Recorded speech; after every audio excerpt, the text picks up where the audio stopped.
Welcome guys to this another video. In today's video we'll be looking at the concept of consumer arithmetic, and in today's video we'll be working question from the January 2015 paper right up to the most recent paper at the time of creating this video, which is the June 2022 paper. But before we get into this one guys, don't forget to hit that subscribe button, and if you haven't yet done it, give this video a thumbs up and hit that notification bell to be notified whenever we post new videos. Now guys, it actually took me a while to solve all these consumer arithmetic based questions. So for this concept of consumer arithmetic, I'm going to have 3 videos guys. So this is part 1 of 3. Now let's get right into the video. Now our first question was taken from the January 2015 paper 2 math past paper.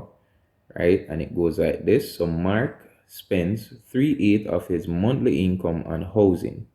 Of the remainder, he spends 1/3 on food and saves what is left. Now this question actually has several parts to it, but just to get some space for the working, I split it out, but each question will have this stem right here. Our first question here asks us to calculate the fraction of his monthly income spent on food. But before we can actually find out how much money Mark would have spent on food, we need to know what's the remainder after he would have spent 3/8 of his monthly income on housing. What's the remainder, right? And I'm going to call it R here for remainder. Now the remainder, if the fraction that represents how much he would have spent is 3/8, that's another way how we can look at 3/8. So he would have spent 3/8. How much will remain? You take 3/8, there you go. You're left with 5/8, right? There you go. So that fraction represents the remainder. Now we want to know what fraction represents how much he would have spent on food. And we know he spent 1/3 of the remainder. So of the remainder, he spends 1/3 on food. So 1/3 of this remainder, and off here represent multiplication, he spends on food. So 1 times 5, that's 5, divided by 3 times 8, that's 24. And if you're not quite comfortable with fraction, guys, would have created a video similar to this one that was based on working CSEC fraction questions from January 2011 right up to January 2022, and I'll have that video pinned in the comment section below, so you can check out that video as well. So this is the fraction that represents how much money Mark would have spent on food. So let's look at the second part of this question. Now for the second part here, and the stem is the same as I would have mentioned earlier. So the only new thing here is the second question, which is to calculate the fraction of his monthly income that he saved.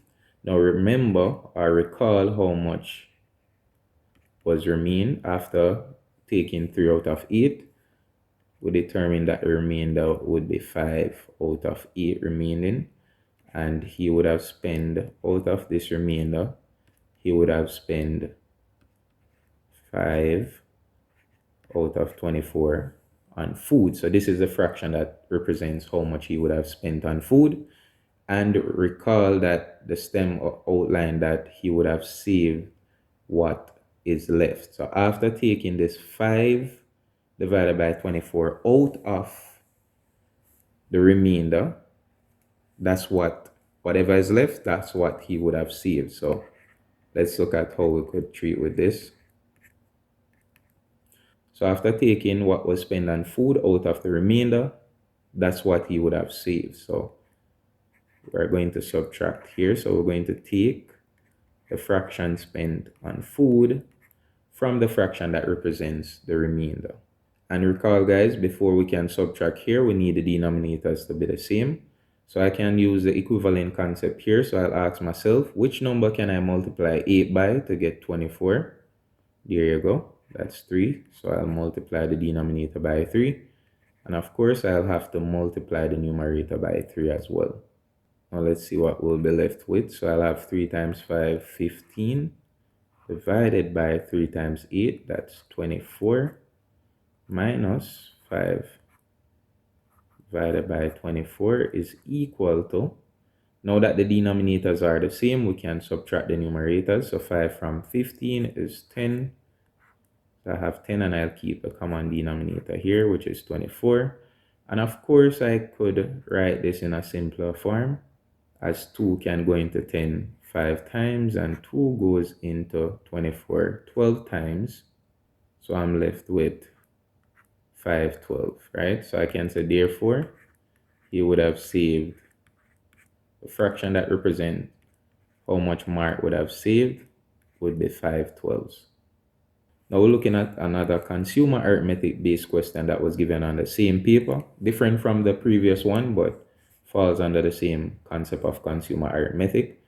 And here it is. At Bank A, US $1 is equal to $1.96 in Barbadian currency.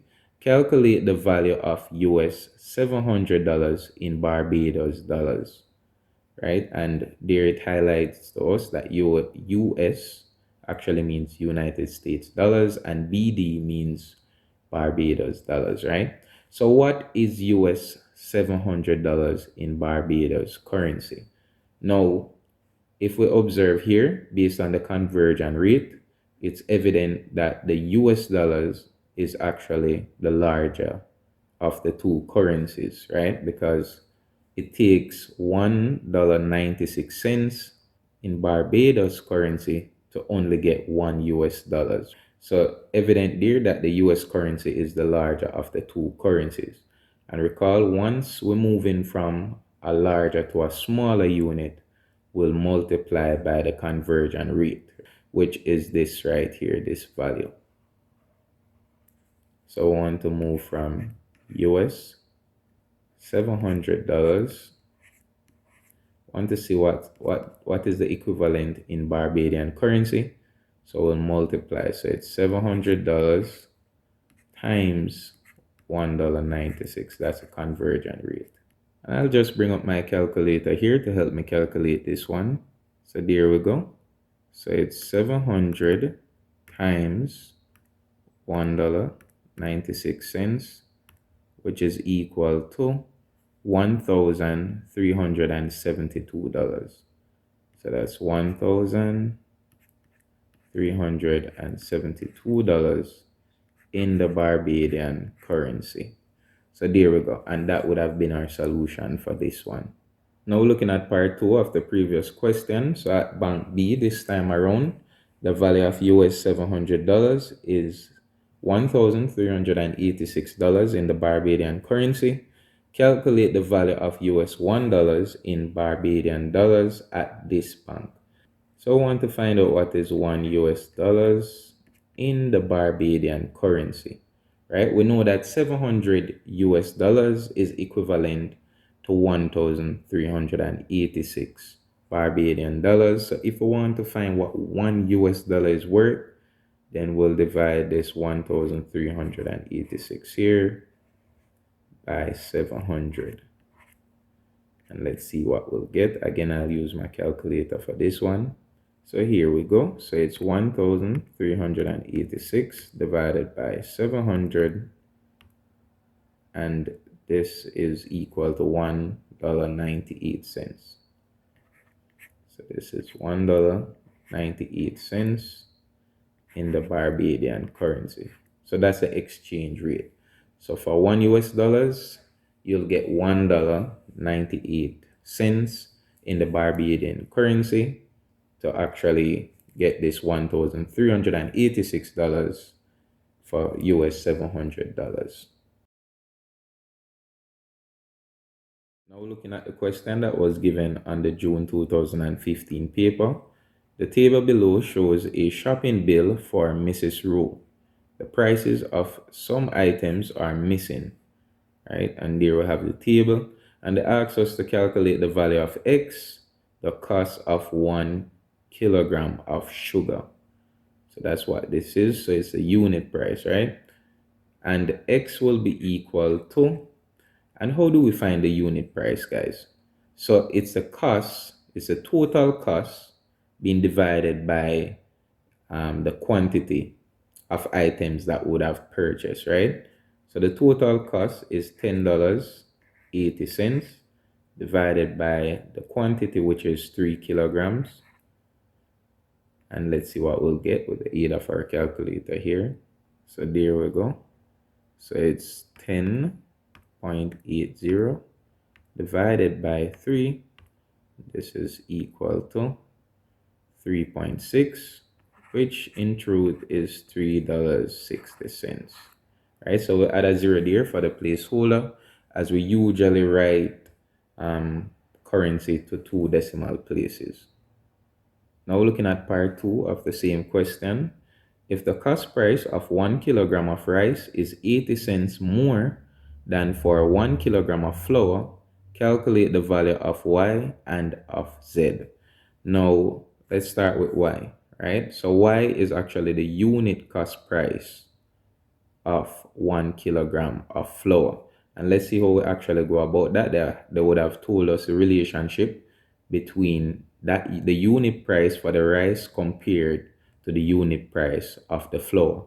And they would have highlighted that 1 kilogram of rice is 80 cents more than for 1 kilogram of flour, which means y is 80 cents more. So y is just $1.60 plus 80 cents, right? Because it's 80 cents more. So let's see what we'll get here. $1.60 plus 80 cents is the same thing as $2.40. And that's all that is required for y right there. And for z, of course, the total cost price, right, we'll have to multiply the quantity of items that would have purchased by the unit price. Now that we know the unit price for a kilogram of rice, which is $2.40, we'll just multiply it by the quantity of rice that would have bought, which is 4 kilograms. So it's 4 times the unit price, which is $2.40. And let's see what we'll get for this one. And if we plug that in our calculator, we should be getting $9.60. So that's pretty much how we would have found the value for both y and z respectively. Now looking at part 3 for the same question. A tax of 10% of the total cost price of the 3 items is added to Mrs. Rowe's bill. What is Mrs. Rowe's total bill including tax? Right, so the total bill, before we can find the total bill, we want to know the total cost for the 3 items before tax is added. And I'm going to call this total. And what this requires us to do is to add up all these values here in the total cost price column. So we'll add the $10.80 plus the $9.60. And recall how we got this $9.60 from part 2. And we have $3.20 here.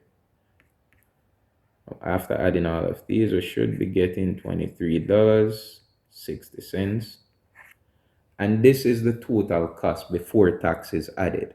Now, the total cost before tax is added is referred to as the mark price. The mark price represents 100%, which means if tax is added to that 100%, we should add that tax to the 100%. The percentage tax that is added is 10, which means that the total cost, right, and I'm just going to call it total cost here, the total, and I'm going to put tax in bracket, including tax, is equal to 110% of this amount here. So 110% of this $23.60. And again, just to give some clarity here, this cost before tax is added represents 100%. If tax is added to that 100%, you have to add that tax to the 100%. A tax of 10% will be added according to the question. So we add that 10 to 100, which brings it up to 110%. So this actually reflects the total amount that Mrs. Rowe is required to pay, including tax. So 110% is the same thing as 110. 100 times $23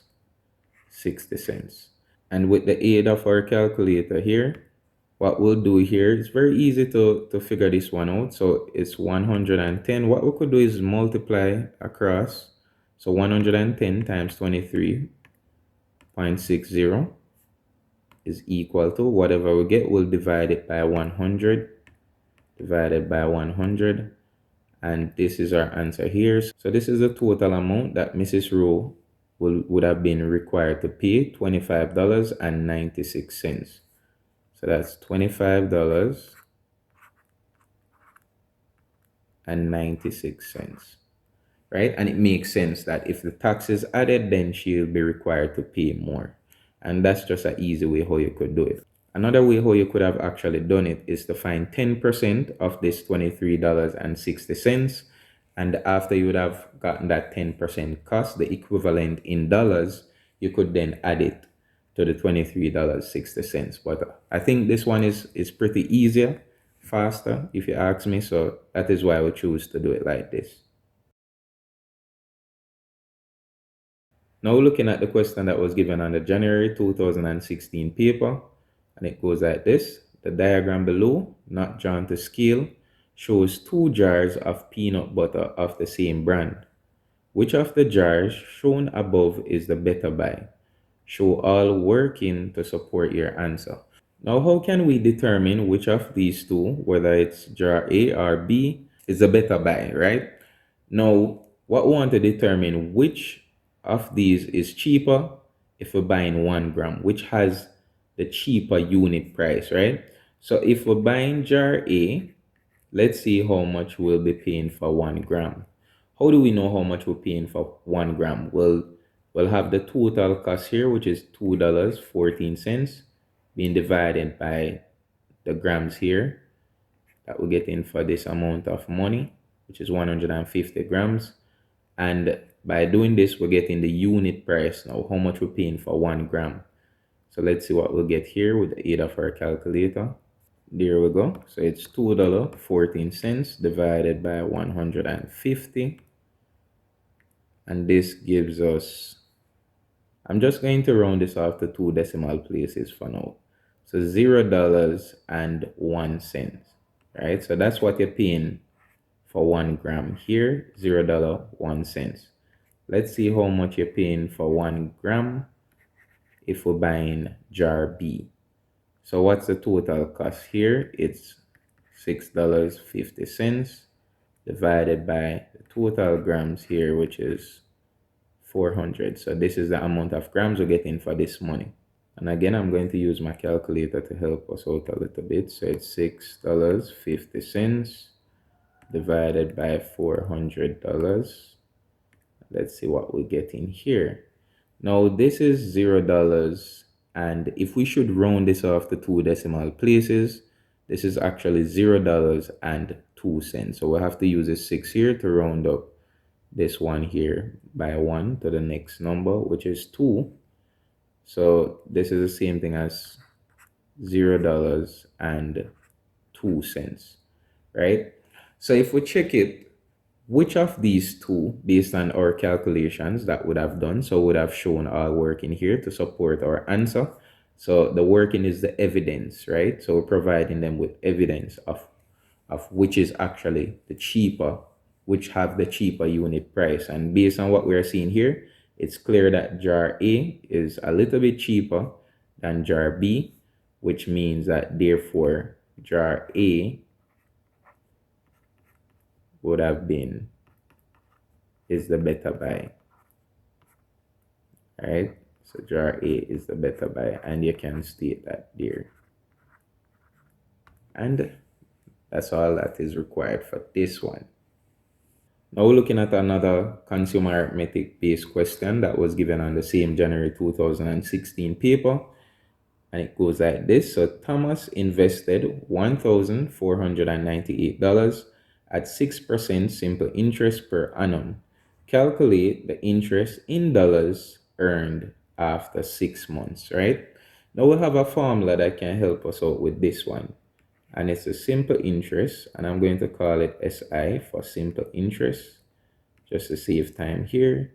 times the principal P times the rate R times the time in years T.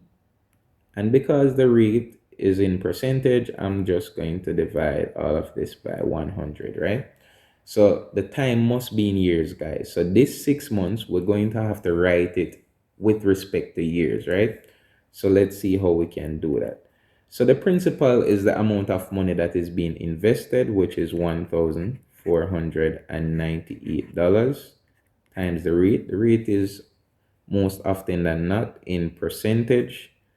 So that's 6 times the time in years. So how could we write 6 months with regards to years or in relation to years? 6 months is the same thing as half of a year, which is 0.5. And we'll divide this by 100. And let's see what we'll get. And again, I'll use my calculator to guide me here. So it's 1,498 times 6 times 0.5 equal, and I'm going to divide this by 100. And let's see what I'm getting. So this is $44.94. So that's $44.94. And this is the interest in dollars earned after 6 months. Now let us look at part 2 of the same question, same stem here. So the total amount of money in his account after 3 years, right? So only difference here is the time. It's no longer 6 months. We're looking at 3 years, right? So again, it's a total amount of money. Before we can determine the total amount of money, we need to determine the total amount of simple interest that will be earned over that 3-year period. Then we can add that to the initial investment. So simple interest will be equal to, again, the principal times the rate times the time in years divided by 100. So we'll have the principal here, which represents the investment, which is 1,498 times the rate, which is in percentage, 6, times the time. This time around, we're talking about 3 years, divided by 100. And let's see what we'll get here. And again, I'll use my calculator to help me out. So it's 1,498 times 6 times 3 equal, divided by 100. And this gives me $269.64. So that's $269.64, right? So that's a total simple interest earned over that 3-year period. Now we want to find the total amount of money in his account after 3 years, right? I'm going to call the total amount of money T, and T will be equal to the initial investment P plus the total simple interest earned over that 3 years.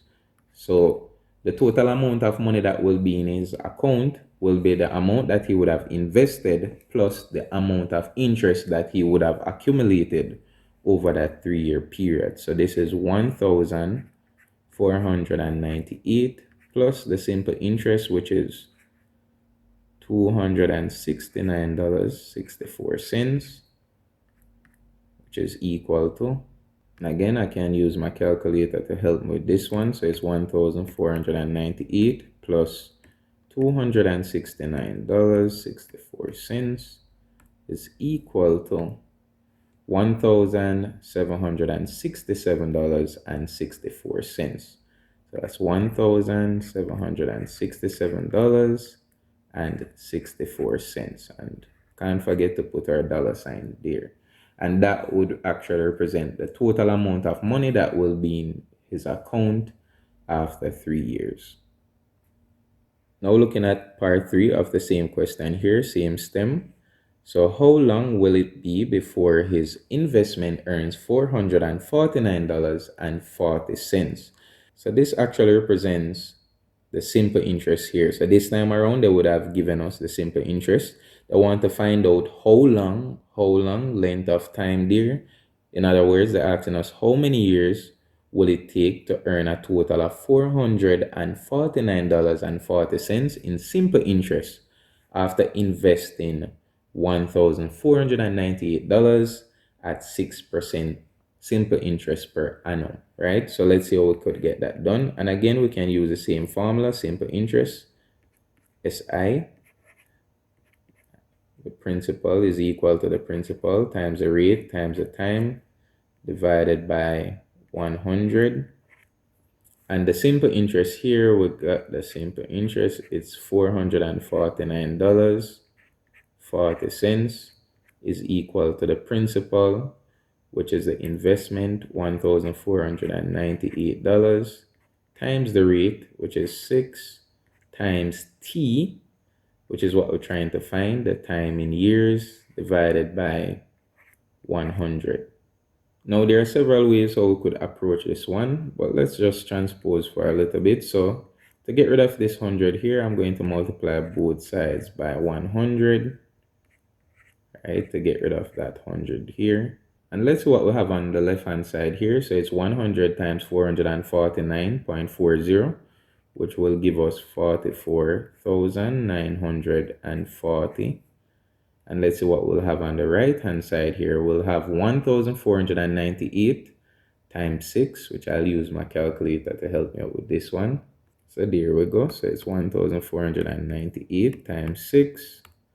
And that gives us 8,988. So that's 8,988 t. And now that I want to find the value of t, it means I want to make t the subject of this equation here. So I'll divide both sides by 8,988. 8,988 here. And again, I'll use my calculator to aid me with this one. So it's 44,940 divided by 8,988. And there we go. We're getting 5. So that's 5 years. So recall that t represents the time in years. Now we're looking at the consumer arithmetic based question that was given on the June 2016 paper. Paul bought and sold a computer. He wrote his business activity as follows. Cost price of computer was $1,064. The mark price of the computer was $1,399, and a discount is offered if paid with cash at 5%. Now calculate the selling price if someone actually paid with cash. So the selling price here will be equal to, this is the mark price, which is the original cost for the price before that discount would have been applied. Now let's see. If you're given a 5% discount, it means that 5% will be taken off the original price. And just like the previous question, I believe we did one earlier, where I highlighted that the mark price represents 100%. If 5% is taken off the mark price, it means that you're now required to pay 95%, which means you're required to purchase this item at 95% of the mark price.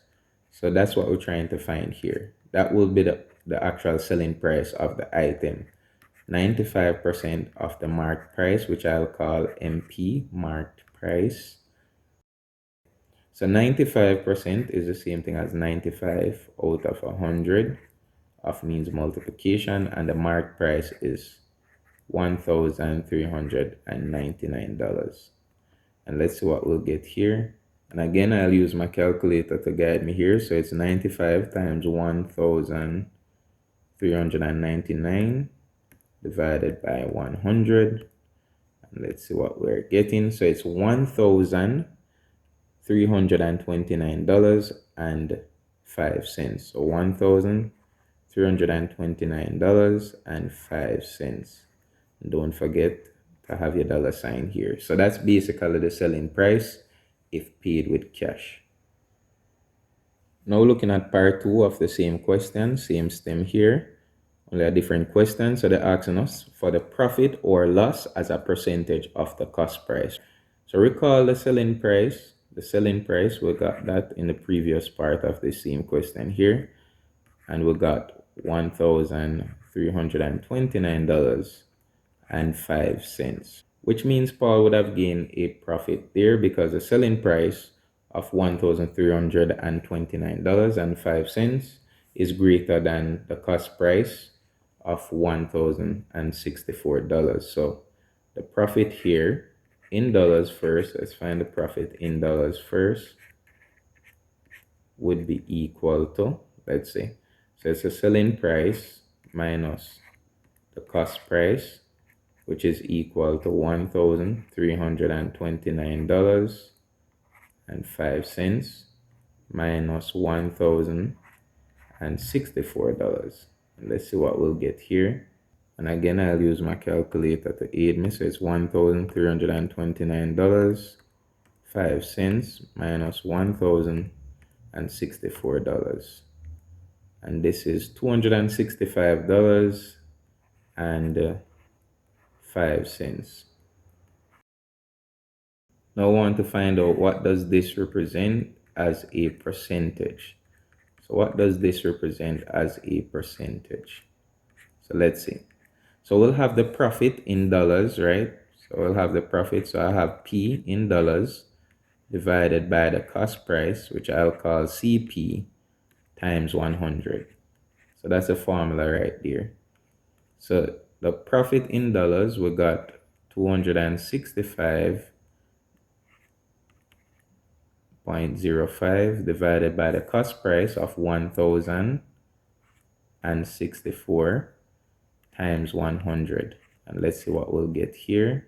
And again, I'll use my calculator to aid me. So that's 265.05 times 100 equal divided by 1,064, which is 24.9%.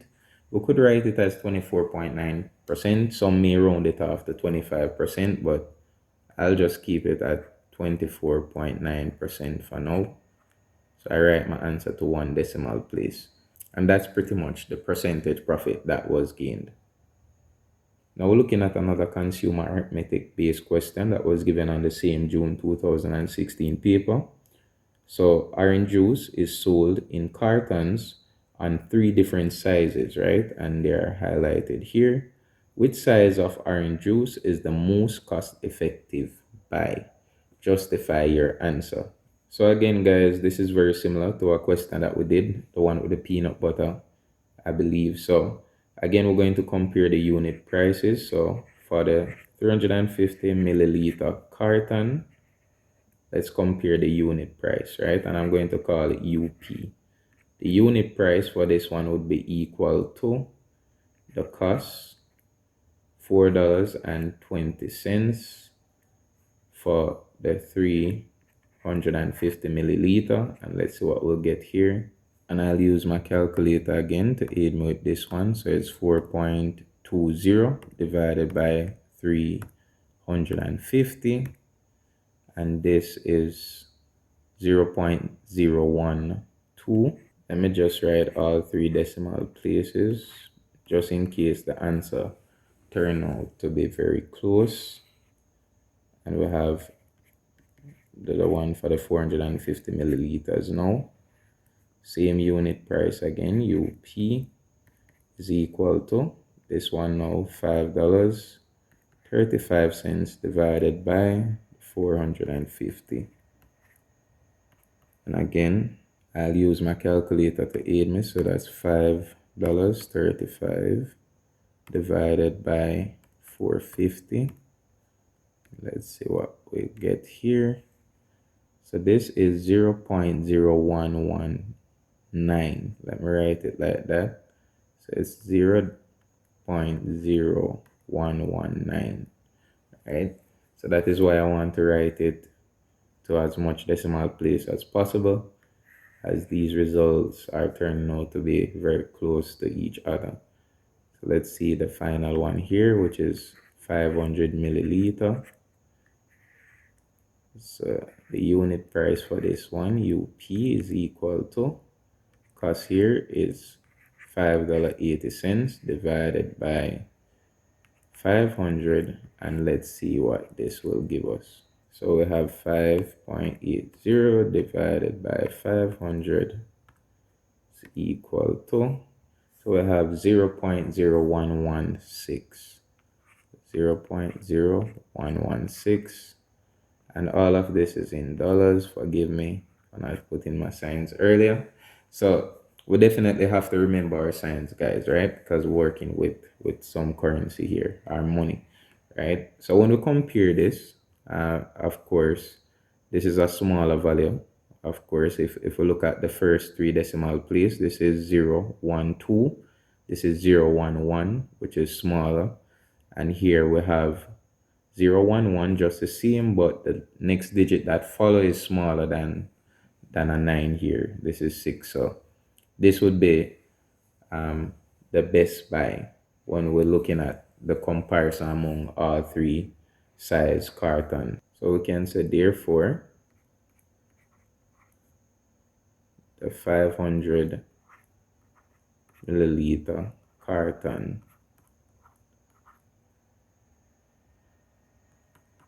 is most cost effective. Right, so we can say that, and that will suffice. Now looking at the question that was given on the January 2017 paper, the table below shows the number of tickets sold for a bus tour. Some items in the table are missing, and here we have the table, and they're asking us to calculate the value of P. Here P is actually in the column where we have the cost per tickets, and this is for juvenile, right? So let's see how we could actually get this done. So in this row, 5 tickets were purchased for a total cost of $130.50, which means if we want to find the cost per ticket, we can divide the total cost, $130.50, by the number of tickets that we would have purchased, which is 5. And let's see what we'll get here. And again, I'm going to use my calculator to aid me with this one. So it's $130.50 divided by 5. Let's see what we get in here. So it's 26.1. 26.1, and I'm going to add a 0 here for the placeholder here, as we usually write currency to 2 decimal places. Now we're looking at part 2 of the same question, which asks us to calculate the value of Q. And here we have Q here in the total cost column. So, and this is actually in the same row as the youth. So 14 tickets were sold, and each ticket actually cost $44.35, which means Q, we can ascertain the value of Q by simply multiplying the number of tickets sold by the cost per ticket, which is $44.35. And let's see what we'll get here. And again, I'm going to use my calculator to aid me here. So that's 14 times 44.35. So here we're getting 620.9. So it's 620.9. And I'm going to add a 0 here, just like the previous example, for the placeholder, as we usually write currency to 2 decimal places. So our answer is $620.90. So that would be the cost for the 14 tickets. So now we're looking at part 3 of the same question. An adult ticket is twice the cost of a youth ticket. Calculate the value of R. So before we actually can find the value of R, I want to actually get a definite value here for the cost per ticket for an adult ticket, right? We know that the cost for an adult ticket, so an adult ticket, let me write adult ticket here. An adult ticket costs twice as much as the cost of a youth ticket, which is $44.35. And twice mean we are required to multiply this thing here by 2. So let's see what we'll get. And again, I can use my calculator to aid me with this one. So it's 2 times 44.35 is equal to, So that's 88.7.7, and I place a 0 here for the placeholder. So that's $88.70. And now I want to find the value of R. And let's see where we have R here. So R is the number of tickets sold. And if we want to find the total cost of the tickets sold for the adults here, we can divide the total cost, total money that was spent for adult tickets, which is $2,483.60, by the cost of one ticket. And this is the cost per ticket, which would have just calculated. So that's $88.70. And let's see what we'll get here for the value for R. So again, I'll use my calculator to aid me here. So that's 2,483.60 divided by 88.70. And that's 28 right there. So therefore, 28 tickets were purchased for adults. Now looking at question 4, the bus company pays taxes of 15% on each ticket sold. Calculate the taxes paid by the bus company. So let's say before we can calculate the taxes, the overall taxes that the bus company that will be required to pay, we must first calculate the total cost of all the tickets combined together, which we can ascertain that value by simply adding up all these values here in the total cost column. So let's see what we'll get here. And I'm going to call it T for total cost. And we're adding 130.50 plus that's 620.90 plus 2,483.60. And let's see what we'll get here. And of course, I'll use my calculator to aid me with this one. So it's 130.50 plus 620.90 plus 2,483.60 is equal to, and here we're getting 3,235. So it's 3,235.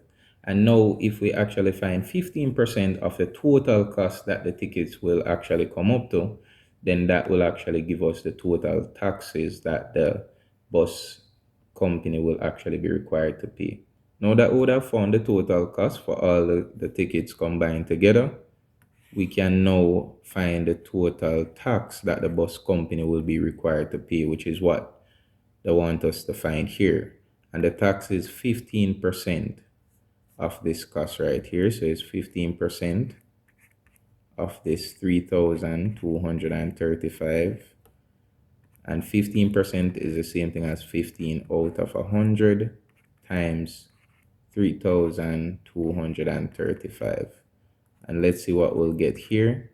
And again, I'll use my calculator to aid me here. So it's 15 times 3,235 equal divided by 100.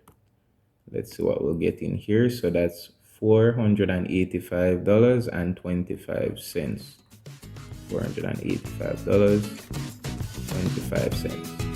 Thank you guys for sticking with me to the end of this one. I hope you found this video very helpful. Let me know in the comment section which topic do you want us to look at next.